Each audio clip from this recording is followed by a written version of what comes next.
नमस्कार, India news पे आप सभी का बहुत बहुत स्वागत है। मैं हूं अमित सिंह। आज एक बहुत बड़ी खबर आई रोज़ाना की तरह।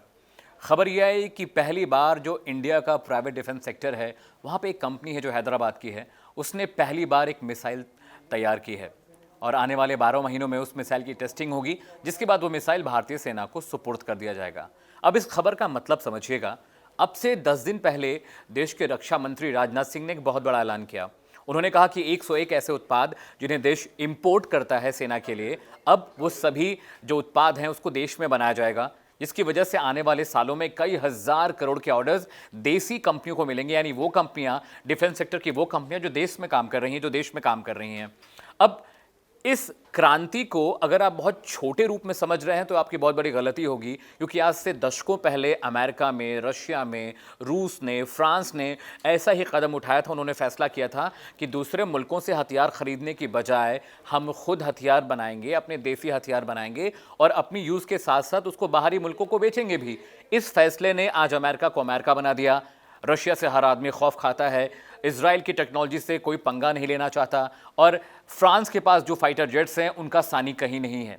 और ये एक्सपर्ट्स कह रहे हैं कि भारत ने ये फैसला लिया लेकिन बहुत देर से लिया, लेकिन मुझे लगता है कि देर आए दुरुस्त आए, क्योंकि आज से 40 साल पहले, 50 साल पहले अगर भारत ये फैसला करता तो शायद तरक्की के रास्ते में बहुत सारी अड़चनें थी। लेकिन जिस समय इस वक्त जो मौजूदा हाल है, जो 2020 का भारत है, हमारे पास टेक्नोलॉजी है, हमारे पास वैज्ञानिक है, हमारे पास संसाधन है। अगर भारत इस वक्त फैसला करता है कि अपनी डिफेंस टेक्नोलॉजी को वो अपग्रेड करेगा, अपनी सामरिक ताकत को वो खुद मजबूत करेगा, हथियार खरीदने के बजाय वो हथियार बेचेगा, तो ये बहुत फायदे का सौदा होने वाला है।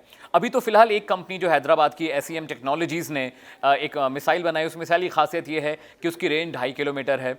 इसके अलावा उसका जो वजन है 18 से 20 किलो है, सैनिक उसको कैरी कर सकते हैं। ये एंटी टैंक मिसाइल है कि ज़्यादातर मौक़ों पे आप देखेंगे जब थल सेना लड़ाई कर रही होती है बॉर्डर पे, तो उनके सामने टैंक होते हैं, लॉन्चर्स होते हैं, ग्रेनेड्स होते हैं। तो ऐसे हथियारों का सामना करने के लिए ये मिसाइल बहुत कारगर होगी। हालांकि अभी कई सारे चरण हैं जिनमें इनकी टेस्टिंग होनी है, उसके बाद ये सेना को दिया जाएगा। और एक बहुत बड़ी टेक्नोलॉजी की क्रांति हम इसको कह सकते हैं, क्योंकि अभी तक जो इंडियन डिफेंस सेक्टर था, प्राइवेट सेक्टर था, उन्होंने कभी भी इतने बड़े लेवल पे कोई हथियार नहीं बनाया। अगर आप ऑर्डिनेंस फैक्ट्री की बात करें तो गोलियां बना लेना या रिवॉल्वर्स बना लेना या छोटे हथियार बना लेने का काम ही प्राइवेट सेक्टर भारत में किया करता था। लेकिन मिसाइल बनने के बाद अब एक चीज़ तो साफ समझ में आ गई है कि आने वाले वक्त में कई और कंपनियां हैं जो अपनी टेक्नोलॉजी को अपग्रेड करेंगे, अपनी तकनीक को अपग्रेड करेंगे। आज मिसाइल बन रही है, कल को हो सकता है कि कोई असॉल्ट राइफल बने, कोई फाइटर जेट्स बने, हो सकता है कल DRDO जो रक्षा विभाग, रक्षा अनुसंधान विभाग है भारत का, हो सकता है वो कोई ऐसी टेक्नोलॉजी लेके आए जो रूस और इजराइल और अमेरिका से कहीं ज़्यादा बड़ी हो।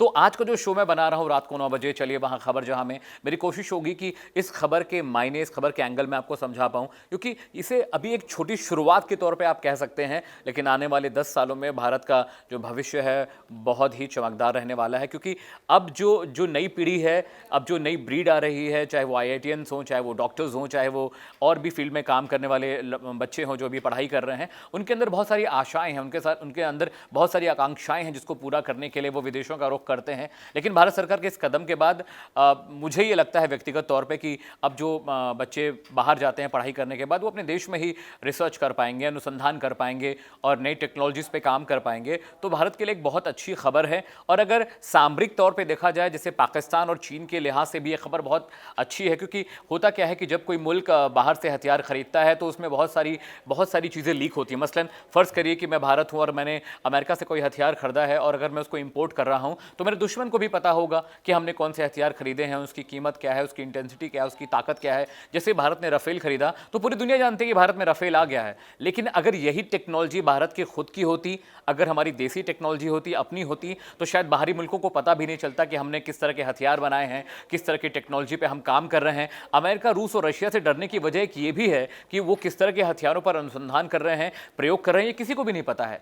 तो अगर आत्मनिर्भर भारत बनता है डिफेंस सेक्टर में तो इससे बहुत सारे फायदे होंगे। पहला कि हमको किसी के ऊपर आश्रित नहीं होना पड़ेगा हथियारों की सप्लाई के लिए। दूसरा, अगर हम अमेरिका से, रशिया से वो हथियार खरीदते हैं जो उनकी A ग्रेड फैसिलिटी में आते हैं तो उनकी कीमत इतनी ज़्यादा है कि हमारे पास उतना पैसा नहीं कि हम B2 बम्बार्डियर अमेरिका से खरीदें। तो अगर आप सोचिए कि अगर B2 की ताकत का कोई एयरक्राफ्ट अगर हम देसी तरीके से डिवेलप करते हैं, अपनी लैब में अपने लोकल प्लेसेस पे उसका अनुसंधान करते हैं, तो उसकी कीमत भी भी कम होगी और जो इंपोर्ट एक्सपोर्ट पे जो बहुत भारी ड्यूटी चुकानी पड़ती है हम उससे भी बच जाएंगे। यानी दुश्मन को ये भी नहीं पता होगा कि हम किस तरह के हथियार पे रिसर्च कर रहे हैं। दुश्मन को ये भी नहीं पता होगा कि हमारे कौन से जंगी बेड़े, कौन से जंगी जहाज तैयार हैं लड़ाई के लिए। दुश्मन को ये भी नहीं पता होगा कि हमारी खुफिया एजेंसीज किस तरह की टेक्नोलॉजीज और आर्म्स एमिनेशन पे काम कर रही हैं। तो आत्मनिर्भर भारत बनाने का मकसद सिर्फ इतना नहीं है कि हमारे डिफेंस सेक्टर में नई जान आए, नई ऊर्जा आए, नई क्रांति आए, बल्कि एक सामरिक तौर से डिफेंस के लिहाज से भी बहुत बड़ा कदम है। क्योंकि अगर आप कोई हथियार बाहर से मंगाते हैं तो पूरी दुनिया में ढिंढोरा पीटा जाता है